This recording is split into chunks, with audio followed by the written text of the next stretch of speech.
குட்டி புலியே கர்ஜித்தா தாய் புலி எப்படி கர்ஜிக்கணும் உங்களுக்கு சொல்ல வேணுமா? ஒரு நொடி யோசித்து பார்க்கிறேன்.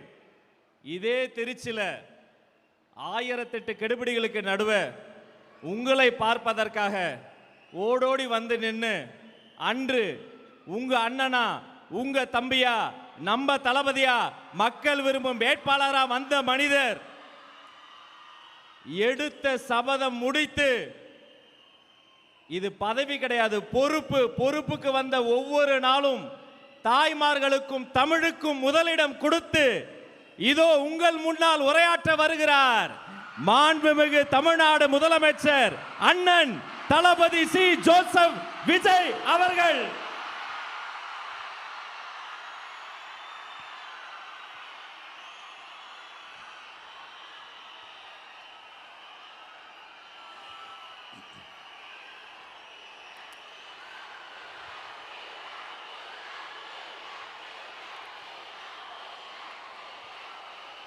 என் நெஞ்சில் குடியிருக்கும்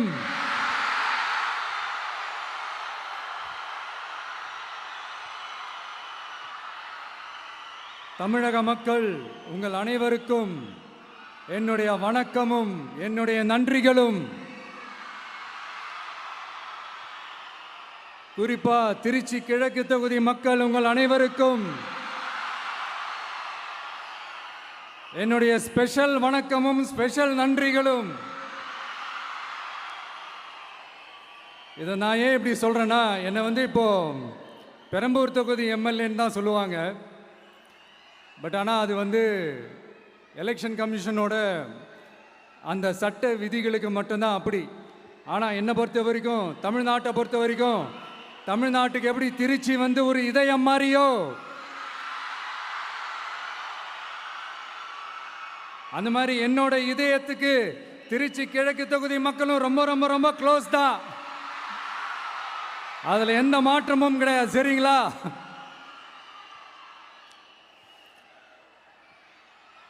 ஆட்சிக்கு சில வாரங்கள் கூட ஆகல. 6 மாசம் அமைதியா இருப்போம்னு சொன்னவங்களாம் 6 நாள் கூட அமைதியா இருக்க முடியல. ஆட்சிக்கு அரை மணி நேரத்திலே ஆரம்பிச்சிட்டாங்க. பாவம், ஒரு கல்யாண வீட்டிலலாம் போய் புலம்பிட்டு இருக்காங்க. நான் சொன்னதெல்லாம் நடக்குதா? 1 by 1 எல்லா புலம்பல்ஸும்.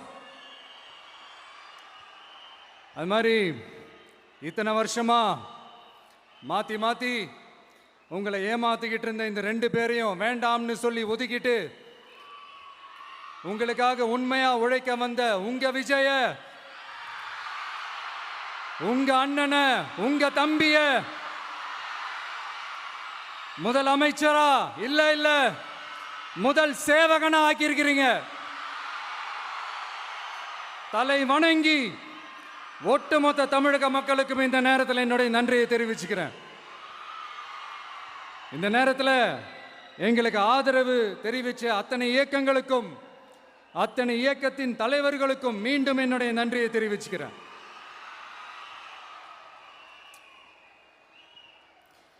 புரட்சி தலைவர் எம்ஜிஆர் அவர்களுடைய முதல் தேர்தலில் கூட இந்த அளவுக்கு ஒரு ஓட் பர்சன்டேஜ் வாங்கலை அப்படின்ட்டு நிறைய பேர் சொன்னாங்க.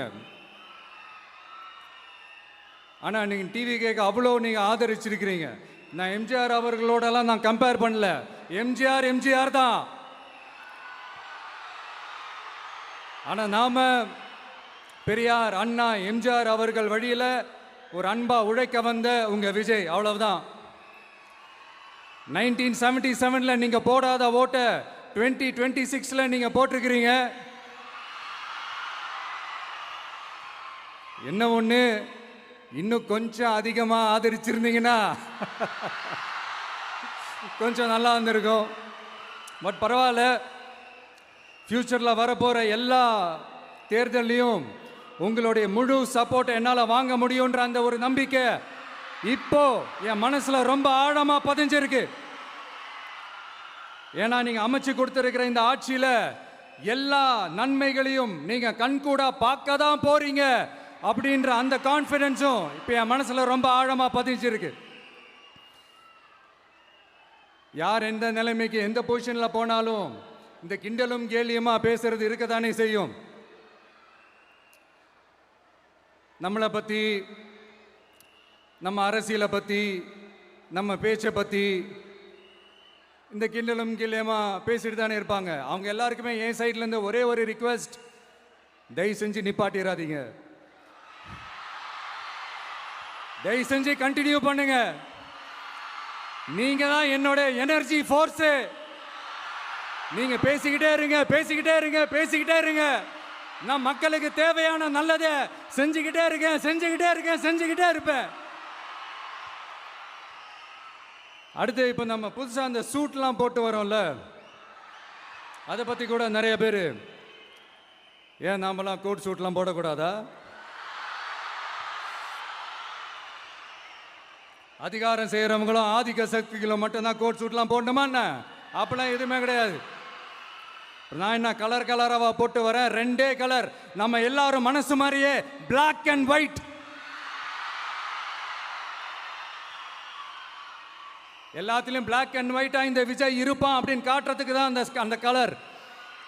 அடுத்து அந்த பிளாக் கூட யாரை குறிக்கும் எதை குறிக்கும்ன்றது நான் சொல்லி தான் தெரியணும்னு அவசியம் இல்லை, அது உங்களுக்கே நல்லா தெரியும். எல்லாத்துக்கும் இப்படி வழக்கம் சொல்லிக்கிட்டு நச நசன் பேசுகிற டைப்பும் நம்ம கிடையாது. உங்களுக்கே தெரியும், அதிகபட்சமாக எல்லா மீட்டிங்கிலும் 20 நிமிஷம்குள்ளே தான் நான் பேசியிருக்கிறேன். அதனால் இப்போ மக்கள் என்கிட்ட என்ன சொல்கிறாங்க அப்படின்னா, இந்தாப்பா விஜய், நீ எங்களுக்காக உழைக்கிறதுக்காக வந்திருக்கிற, அந்த வேலையை மட்டும் பாரு, உன்னை பற்றி பேசுகிறவங்கள நாங்கள் பார்த்துக்கிறோம் அப்படின்னு சொல்லிட்டாங்க. சரி, ஆனது ஆச்சு. இப்போ என்ன, உனக்கு எதிரிகளே இல்லையா அப்படின்லாம் கேட்டால் அப்படிலாம் நான் சொல்ல மாட்டேன். அப்படிலாம் நான் நினைக்கவும் மாட்டேன், அப்படி நினைக்கவும் கூடாது. இப்பவும் சொல்கிறேன், அரசியல் ரீதியாக சொல்கிறேன், 2 பேருக்கு நடுவில் தான் போட்டியே. ஒன்று, இன்னொன்று எஸ், ஒன்று டிவிக்கு, இன்னொன்று டிஎம்கே. இதுக்கு நடுவில் வேற யாருக்கும் எந்த வேலையும் கிடையாது. ஏதாவது இருக்குன்னு சொல்றீங்க? எலெக்ஷனுக்கு முன்னாடியும் அவங்களுக்கு ஒரு வேலையும் இல்லை, இப்போ எலெக்ஷனுக்கு அப்புறம் சுத்தம். ஆனால் இந்த திமுகவும் மற்றும் பலரும் ஒன்றா சேர்ந்துக்கிட்டு இந்த விஜயோட ஆட்சி வந்துடக்கூடாதுன்னு சொல்லி ஒரு கூத்து ஒன்று பண்ணாங்களே, அந்த கடைசி 5 நாள், அடாடாடாடாடா, நமக்கெல்லாம் ஓஹோ இப்படியெல்லாம் கூட நடக்குமோ என்ன கூத்துங்கிறீங்க. ஆனால் ஃபியூச்சர் என்னவா இருக்குன்றதை மட்டும் இப்போ நான் சொல்கிறேன். உங்களுக்காக உண்மையாக உழைக்க வந்த இந்த விஜயா, இல்லை இந்த விஜயோட ஆட்சி அமைஞ்சிடக்கூடாதுன்னு தடுக்க நினைச்ச ஸ்டாலின் சாரா, அவ்வளவுதான். இதுக்கு நடுவில் வேற யாரும் எந்த அல்லு சில்லும் உள்ள வந்து நம்மளை தடுக்கிறதோ எதிர்க்கிறதோ ஏதாவது பண்ணாங்கன்னா நிர்வாகம் அதுக்கு பொறுப்பில்லை ராஜா, நிர்வாகம் அதுக்கு பொறுப்பில்லை. ரிசல்ட் என்னவா வரும்ன்றது அது உங்களுக்கே நல்லா தெரியும். நம்மளை ஏளனமா பேசுறதா நினைச்சு நினைச்சு அவங்களுக்கு ஆப்பு வச்சுக்கிறாங்க. திமுக நம்மளை தடுக்க, திமுக நம்மளை எதிர்க்க, திமுக நம்மளை அவமானப்படுத்த அத்தனையும் நமக்கு நன்மையே.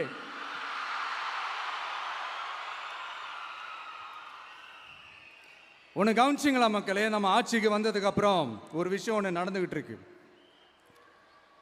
இது இந்த ஜென்சி தலைமுறையை அட்ராக்ட் பண்றதுக்காக இங்கிலீஷ் தமிழ் கலந்த அறிக்கை, அது சொல்ல வந்த நினைச்சிங்களா? அந்த காமெடி எல்லாம் கிடையாது. அடுத்து இந்த ரியாலிட்டியை மறந்துட்டு இந்த ரீல்ஸ் போடுறது, அது சொல்ல வந்தீங்களா? அந்த காமெடியும் கிடையாது. இது சீரியஸாக ஒரு விஷயம் நடந்துகிட்டு இருக்கு. முன்னெல்லாம் சட்டசபையில் யார் பேசுனா நமக்கு என்ன, யார் அடிச்சுக்கிட்டா நமக்கு என்னன்னு இருந்த கூட்டம்லாம் இப்போ சட்டசபையில் என்ன நடக்குது, என்ன பேசிக்கிறாங்கன்றது ரொம்ப உன்னிப்பாக கவனிக்கிறாங்க. கவனிச்சிங்களா? திமுக ஸ்டைல்லையே சொல்லணும்னா ரீல்ஸ் போட்ட கூட்டம்லாம் இப்போ நியூஸ் பார்த்துக்கிட்டு இருக்கிறாங்க. அதில் நமக்கு சந்தோஷம்தான், பெருமை தான். நம்மளுடைய யங்ஸ்டர்ஸ், நம்ம பெண்கள் எல்லாம் அந்த அரசியல் என்னன்னு தெரிஞ்சுக்கணும், அந்த அரசியல் என்னன்னு புரிஞ்சுக்கணும்னு அப்படி ஒரு விழிப்புணர்வு ஏற்பட்டிருக்கு. அதில் எங்களுக்கு சந்தோஷம்தான். இதெல்லாம் யாரால நடந்திருக்கின்றது நான் சொல்லி தான் உங்களுக்கு தெரியணும்னு அவசியம் இல்லை, அது உங்களுக்கே நல்லா தெரியும். இப்படிப்பட்ட நம்ம தெய்வங்களை, இப்படிப்பட்ட நம்ம மக்களை தற்குறின்றது இன்னமும் சொல்லிக்கிட்டு இருக்கிறாங்க. நான் காஞ்சிபுரத்தில் சொன்னதை தான் இங்க நான் திரும்பவும் ரிப்பீட் பண்றேன். நீங்க தற்குறின்னு சொன்னீங்களே, அவங்க தான் உங்களோட அரசியல் வாழ்க்கையே ஒரு கேள்விக்குறி ஆக்கி இருக்கிறாங்க. கேள்விக்குறி ஆக்கிட்டாங்க, இன்னமும் ஆக்க போறாங்க. அன்னைக்கு நான் சொன்னப்போ சிரிச்சவங்களாம் இன்னைக்கு என்ன பண்ண போறாங்களோ. உண்மையை சொன்னாதான் அந்த கூட்டத்துக்கு கசக்குமே. உண்மையிலே நீங்க மக்கள் மனசை புரிஞ்சு வச்சிருந்தீங்கன்னா நீங்க இப்படி மக்களை தப்பாவே பேசியிருக்க மாட்டீங்க. அது என்ன, அப்புறம் அரசியல் புரிதல் இல்லாம மக்கள் நமக்கு ஓட்டு போட்டுட்டாங்களாம். இந்த கவர்ச்சியில மயங்கி மக்கள் நமக்கு ஓட்டு போட்டுட்டாங்களா. நான் என்ன, சரி விடுங்க.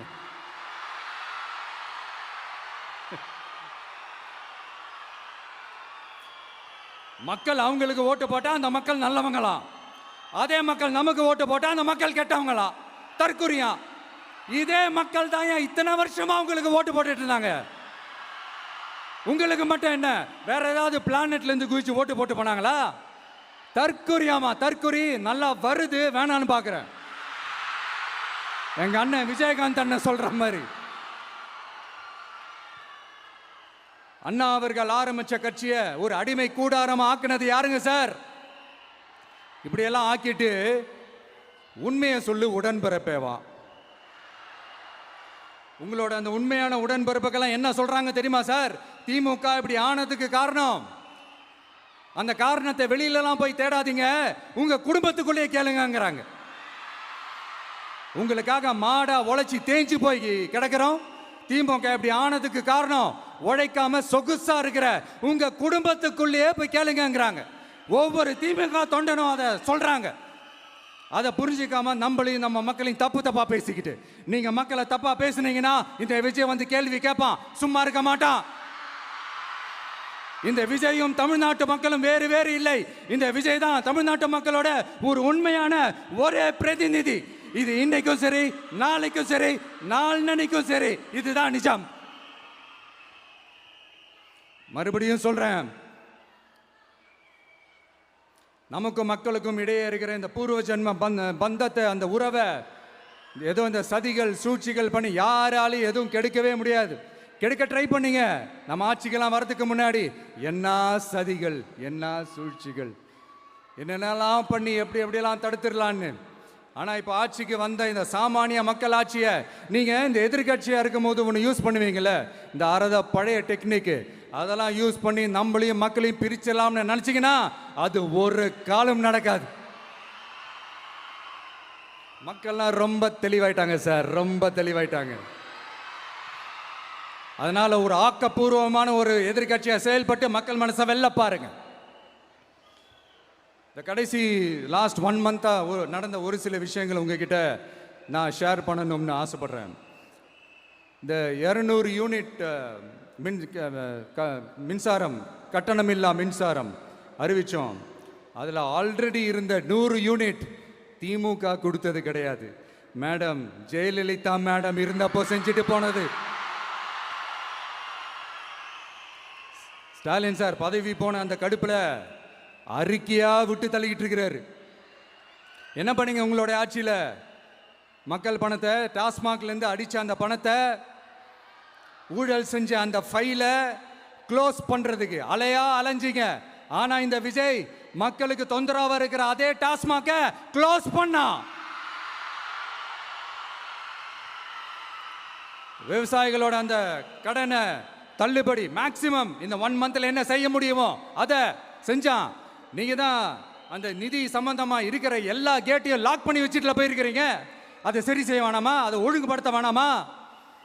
அதனால மறுபடியும் சொல்றேன், இந்த விஜய் பொய் சொல்லி ஏமாத்துறதுக்காகலாம் அரசியலுக்கு வரல. உங்க கூடவே நிக்கிறதுக்காக மட்டும்தான் அரசியலுக்கு வந்திருக்கிறேன். அதுல எந்த மாற்று கருத்துமே கிடையாது. கவலையப்படாதீங்க விவசாய பெருமக்களே.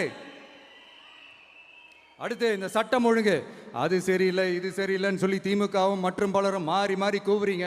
நான் ஒன்று கேட்குறேன், இந்த மாடல் அரசுன்னு சொல்றீங்களே, அதில் என்ன செஞ்சு வச்சுட்டு போயிருக்கீங்க? ஒரு ஊர் விடாம, ஒரு தெரு விடாம போதைப் பொருள் கலாச்சாரம் அப்படியே ஸ்ப்ரெட் ஆகி கொட்டி கிடக்குது. அது அப்பவே இனிஷியல் ஸ்டேஜ் அதை நீங்க கண்ட்ரோல் பண்ணியிருந்தீங்கன்னா இத்தனை பெண் குழந்தைகளை, இத்தனை பெண்களை இழக்க வேண்டிய ஒரு சூழ்நிலை ஏற்பட்டிருக்குமா?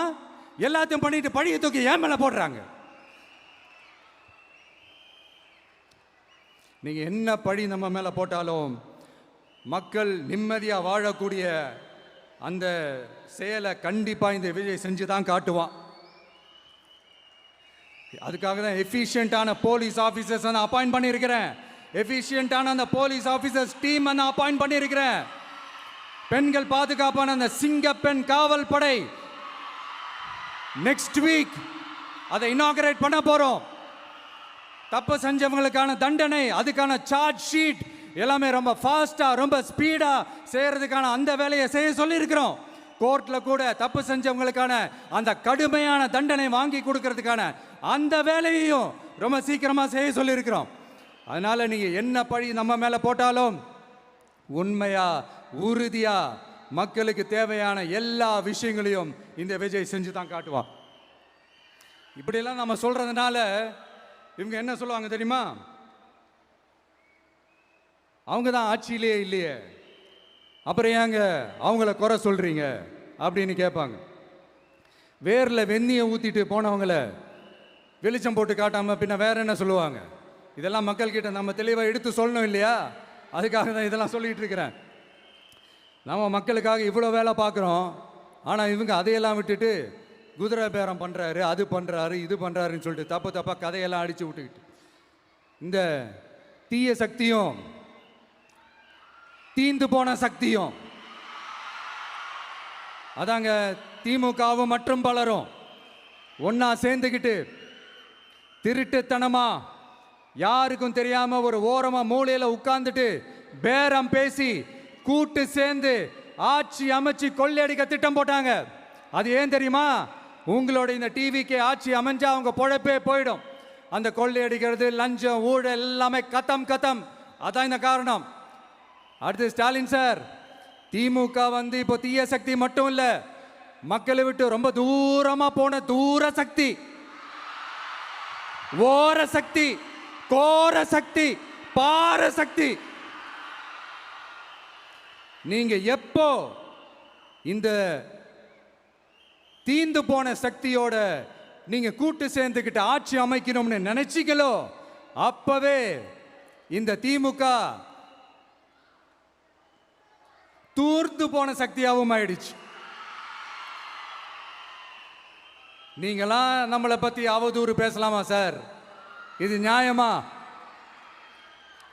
மக்களை இவ்வளவு பெரிய மக்கள் சக்தி நம்மளோடு இருக்கும் போது நமக்கு எதுக்கு வேற அரசியல்? எலெக்ஷன்ல 50-60 வருஷமா இருந்த சாதிய உடைச்சிருக்கிறோம், மதத்தை உடைச்சிருக்கிறோம், காசு கொடுத்து ஓட்டு வாங்கறத உடைச்சிருக்கிறோம். நாம எது செஞ்சாலும் கான்ஸ்டிடியூஷன்ல தான் செய்வோம். நாம சிங்கிள் மெஜாரிட்டி வாங்கி இருந்தாலும் நம்மளை நம்பி முறையா கூட்டணியில கட்சியில ஆதரிக்க வர்றவங்களை அரவணைச்சு தான் இருப்போம். நான் இப்பவும் மீண்டும் டிக்ளேர் பண்றேன், டிவிகே ஆட்சி எந்த பாகுபாடும் இல்லாம எல்லாருக்குமான ஒரு ஆட்சியா தான் இருக்கும். அதுல எந்த மாற்றமும் கிடையாது. ஸ்டாலின் சார் மாதிரி ஊசலாட்டம் இருக்கவே இருக்காது. மதச்சார்பற்ற கொள்கையில சமரசமே இல்லை. மாநில உரிமைகள்ல விட்டு கொடுக்கவே மாட்டோம். நதி நீர் உரிமைகளை விட்டு கொடுக்கவே மாட்டோம். சமூக நீதி, சம நீதிய, சமத்துவ நீதிய ஒரு நாளும் விட்டு கொடுக்கவே மாட்டோம். அதனால திருச்சி கிழக்கு தொகுதி மக்களே, தமிழ்நாட்டில் இருக்கிற 234 தொகுதியும் நம்ம தொகுதி தான். அதுல எந்த கட்சி ஜெயிச்சிருந்தாலும் அது நம்ம தொகுதி தான். பெரம்பூரா இருக்கட்டும், திருச்சி கிழக்கா இருக்கட்டும், எனக்கு 2 கண்கள் மாதிரி.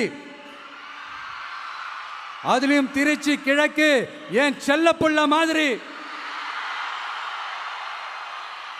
அதனால வரப்போற இடைத்தேர்தல்ல உங்க வீட்டில் இருக்கிற ஒருத்தரை உங்கள ஒருத்தரை தான் வேட்பாளரா நிக்க வைக்க போறோம்.